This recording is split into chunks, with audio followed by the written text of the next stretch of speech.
सर्वशक्तिमान पिता धन्यवाद करते हैं आज के सुंदर बाइबल अध्ययन के लिए। खुदावन हर एक को बड़ी बरकत दे, आशीष करे पिता। यीशु नाम से मांगती हूँ, आमीन। हम पढ़ेंगे सबोपदेशक का 9वां अध्याय। ये सब कुछ मैंने मन लगाकर विचारा कि इन सब बातों का भेद पाऊँ कि किस प्रकार धर्मी और बुद्धिमान लोग और उनके काम परमेश्वर के हाथ में हैं। मनुष्य के आगे सब प्रकार की बातें हैं, परंतु वह नहीं जानता कि वह प्रेम है या बैर। सब बातें सबों के लिए एक समान होती हैं, धर्मी हो या दुष्ट, भले शुद्ध या अशुद्ध, यज्ञ करने और ना करने वाले, सबों की दशा एक ही सी होती है। जैसे भले मनुष्य की दशा वैसी ही पापी की दशा, जैसी शपथ खाने वाले की दशा वैसी ही उसकी जो शपथ खाने से डरता है। जो कुछ सूर्य के नीचे किया जाता है उसमें ये एक दोष है कि सब लोगों की एक सी दशा होती है और मनुष्यों के मनों में बुराई भरी हुई है, और जब तक वे जीवित रहते हैं उनके मन में बावलापन रहता है और उसके बाद वे मरे हुओं में जा मिलते हैं। परंतु जो सब जीवितों में है उसे आशा है, क्योंकि जीवित कुत्ता मरे हुए सिंह से बढ़कर है।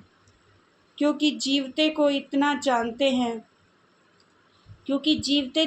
जानते हैं कि वे मरेंगे, परंतु मरे हुए कुछ भी नहीं जानते और ना उनको कुछ और बदला मिल सकता है, क्योंकि उनका स्मरण मिट गया है। उनका प्रेम और उनका बैर और उनकी डाह नष्ट हो चुकी। और अब जो कुछ सूर्य के नीचे किया जाता है उसमें सदा के लिए उनका और कोई भाग ना होगा। अपने मार्ग पर चला जा, अपनी रोटी आनंद से खाया कर और मन में सुख मानकर अपना दाख मधु पिया कर, क्योंकि परमेश्वर तेरे कामों से प्रसन्न हो चुका है। तेरे वस्त्र सदा उजले रहें और तेरे सिर पर तेल की घटी ना हो। अपने व्यर्थ जीवन के सारे दिन जो उसने पृथ्वी के नीचे तेरे लिए ठहराए हैं अपनी प्यारी पत्नी के संग में बिताना, क्योंकि तेरे जीवन और तेरे परिश्रम में जो तू सूर्य के नीचे करता है तेरा यही भाग है। जो काम तुझे मिले उसे अपनी शक्ति भर करना, क्योंकि अधोलोक में जहाँ तू जाने वाला है ना काम, ना युक्ति, ना ज्ञान, ना बुद्धि है।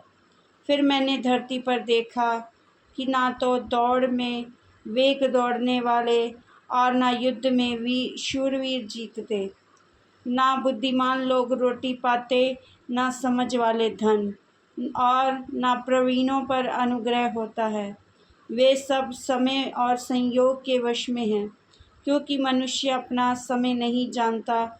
जैसे मछलियाँ दुखदाई जाल में, चिड़िए फंदे में फंसती हैं, वैसे ही मनुष्य दुखदाई समय में जो उन पर अचानक आ पड़ता है फंस जाते हैं। बुद्धिमान और मूर्खता से संबंधित विचार। मैंने सूर्य के नीचे इस प्रकार की बुद्धि की बात भी देखी है जो मुझे बड़ी जान पड़ी। एक छोटा सा नगर था जिसमें थोड़े ही लोग थे, और किसी बड़े राजा ने उस पर चढ़ाई करके उसे घेर लिया और उसके विरुद्ध बड़ी मोर्चाबंदी कर दी।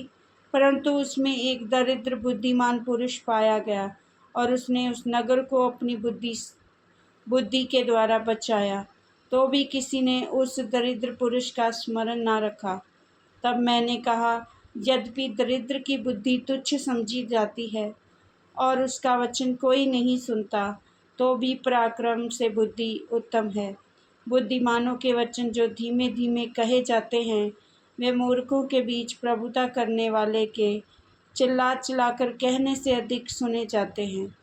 लड़ाई के हथियारों से बुद्धि उत्तम है, परंतु एक पापी बहुत सी भलाई का नाश करता है।